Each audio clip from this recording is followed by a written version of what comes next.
આપણે ત્યાં એક કહેવત છે કે એ તો ટ્રેલર હે, પિક્ચર અભી બાકી હે મેરે યાર. તો મારે વાત કરવી છે એવી એક પિક્ચરની કે જેનું હજુ અત્યારે હાલમાં થોડા સમયમાં એક ટ્રેલર રજૂ થયું છે અને એનું ટ્રેલર રજૂ થતા જ ઘણો બધો ઉહાપો થયો છે, ઘણો બધો વિવાદ ઉભો થયો છે, ઘણી બધી કોન્ટ્રોવર્સીમાં એ પિક્ચર છે ફસાય છે અને સેન્સર બોર્ડે એને કેટલાક દ્રશ્યો હટાવવા માટે થઈને પાછી ધકેલી આપી છે. તો આવી પિક્ચર છે એ એક સામાજિક વાસ્તવ ઉપર, એટલે કે જે વાસ્તવિકતા છે જે ભૂતકાળમાં બની ગયેલી છે એના ઉપર બની છે અને એ રિલીઝ થવા જઈ રહી હતી. તો એવી ફિલ્મ કે જે સમાજને કંઈક નવો સંદેશ આપશે, એમાંથી કંઈક પ્રેરણા અને પ્રોત્સાહન મળે એ પ્રકારની ફિલ્મ છે. અને એ ફિલ્મ અત્યારે હાલ આવા કોન્ટ્રોવર્સીમાં ફસાય હોવાને કારણે થઈને એ થોડા સમય માટે થઈને રિલીઝ થવા માટે થઈને પાછી ઠેલવામાં આવી છે.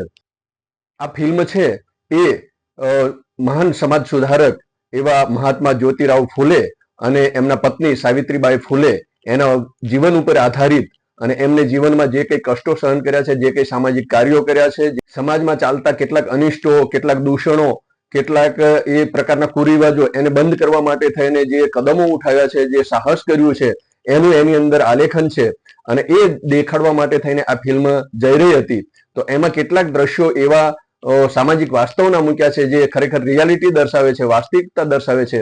તો એવા જે એ સમયે જે કંઈ કાર્યો કર્યા હતા એ પ્રકારના દ્રશ્યો છે, એ દ્રશ્યોને હટાવવા માટે થઈને અત્યારે માંગ થઈ રહી છે અને સેન્સર બોર્ડે એને અત્યારે પાછી મોકલી છે. આ જ્યોતિરાવ ફૂલે અને સાવિત્રીબાઈ ફૂલે આ દંપતીના જીવન પર આધારિત આ ફિલ્મ બની છે ફૂલે. આ ફૂલે ફિલ્મ છે એનું દિગ્દર્શન એટલે કે નિર્માતા તરીકે છે એ અનંત નારાયણ મહાદેવન છે અને એના પટકથાના લેખક છે એ દારબ ફારૂકી છે.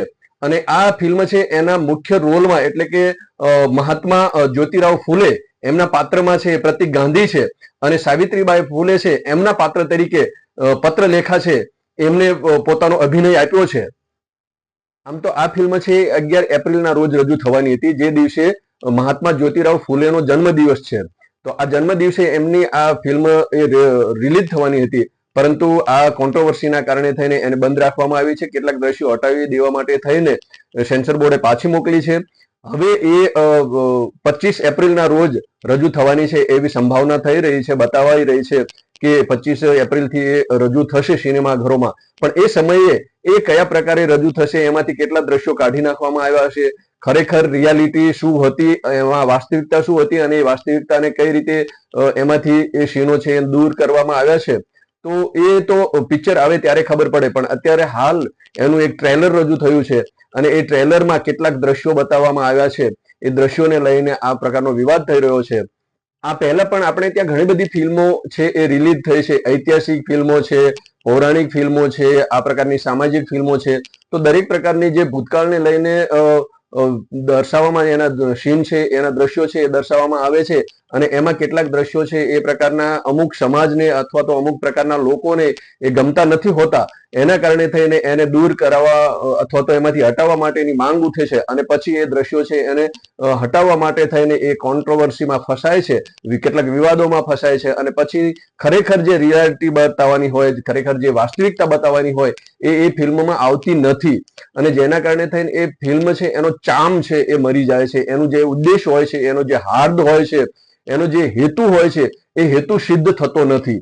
એટલે ઘણી આપણે પહેલાની ફિલ્મો જોઈ છે કે માનો કે ધારો કે આપણે પદ્માવત લઈએ, એ પછી આદિ પુરુષ પૌરાણિક કથા વસ્તુને ધ્યાનમાં લઈને, હનુમાનજીને ધ્યાનમાં લઈને આવી તો એ છે, અથવા તો બીજી ઘણી બધી તાનાજી ફિલ્મ છે, હમણાં જ આવી એવી છાવા ફિલ્મ છે. તો આ બધી ફિલ્મો છે એમાં કંઈક ને કંઈક એ પ્રકારના દ્રશ્યો હોય છે, ક્યારેક કેટલીક વાર એમાં ખરેખર વાસ્તવિકતા દર્શાવવાની હોય છે અને એ વાસ્તવિકતાને લીધે ક્યારેક કંઈક પ્રોબ્લેમ ઉભો થતો હોય છે, ક્યારેક કોઈક સમસ્યાઓ ઊભી થતી હોય છે, જેને કારણે થઈને એ દ્રશ્યો હટાવવાની માંગ થતી હોય છે અને એ પ્રકારે એ દ્રશ્યોને એમાંથી ક્યારેક હટાવી દેવામાં આવતા હોય છે. એના કારણે થઈને ક્યારેક એ ફિલ્મને અને લોકોને જે કંઈ ખબર પડવી જોઈએ એ ફિલ્મોમાંથી મળતી નથી, અથવા તો જે કંઈ સંદેશ મળવો જોઈએ, અથવા તો એમાંથી જે કોઈ ઉપદેશ લેવાનો છે અથવા તો કોઈક શીખ લેવાની છે એ પ્રકારના ફિલ્મોમાંથી મળતી નથી, જે રહી જવા પામતી હોય છે. આપણે ત્યાં મોટા ભાગે દરેક ફિલ્મો છે એ ફિલ્મોની અંદર બે પ્રકારના દ્રશ્યો એ દર્શાવવામાં આવતા હોય છે. એક તો કાલ્પનિક દ્રશ્યો અને બીજા છે એ વાસ્તવિક દ્રશ્યો.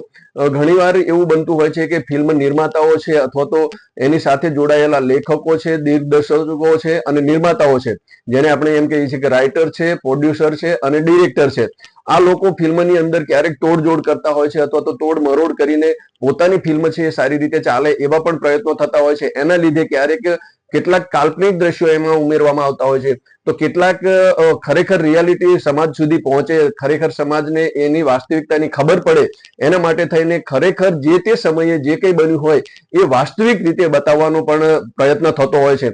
અને જ્યારે આવી વાસ્તવિકતા બતાવવાનો પ્રયત્ન થતો હોય છે ત્યારે કેટલાક આવા ઉહાપો અથવા તો વિવાદો અથવા તો કોન્ટ્રોવર્સી સર્જાતી હોય છે અને જે ફિલ્મો છે એને એ પ્રકારના વિવાદમાં ઘેરી લેતી હોય છે.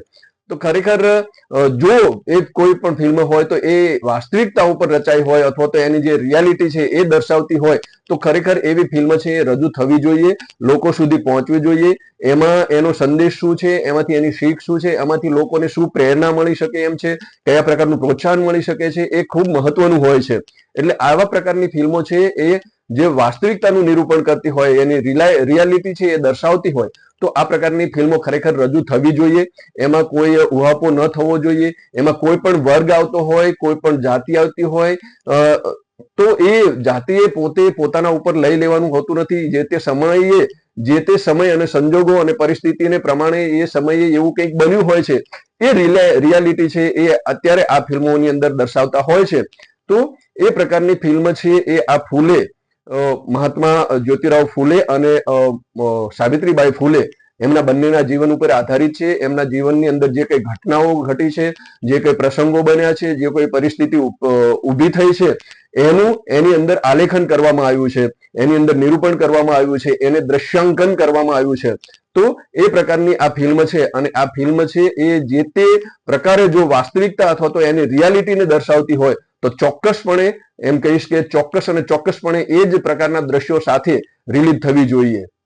તેમને લખેલા પુસ્તકો ગુલામગીરી, કિસાનો કા કોડા, તૃતીય રત્ન, ઈશારા વગેરે પુસ્તકો વિશે આપણે પછીથી વાત કરીશું. અત્યારે હાલ આ ફિલ્મ રિલીઝ થવા જઈ રહી છે એના વિશે આટલી વાત કરીએ છીએ.